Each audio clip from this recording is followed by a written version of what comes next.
I think they're going to take their oil. They're going to have some missiles, and they'll have some defense.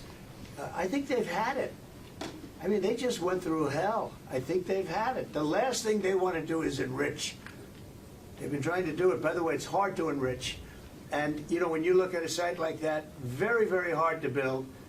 Very, very hard, very expensive. They spent trillions of dollars trying to do this thing, and they didn't come up with it. And we're actually getting along with them very well right now. But had we not succeeded with that hit ended the war.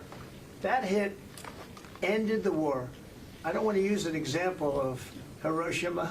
I don't want to use an example of Nagasaki. But that was essentially the same thing. That ended that war. This ended that with the war. If we didn't take that out, they'd be fighting right now. It's gone for years, years. Very tough to rebuild because the whole thing has collapsed. In other words, inside, it's all collapsed. Nobody can get in to see it because it's collapsed. You can't go in to see a room that has, 10 million tons of rock in it.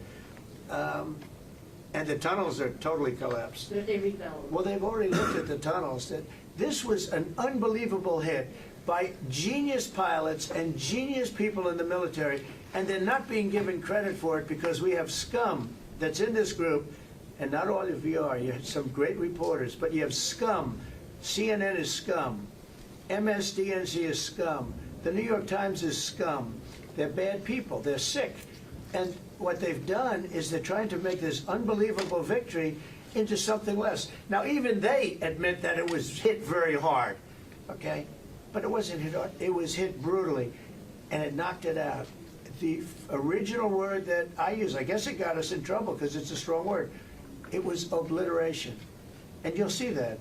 And it's going to come out.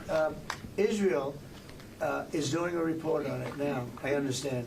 And I was told that they said it was total obliteration. You know, they have guys that go in there after the hit, and they say it was total obliteration.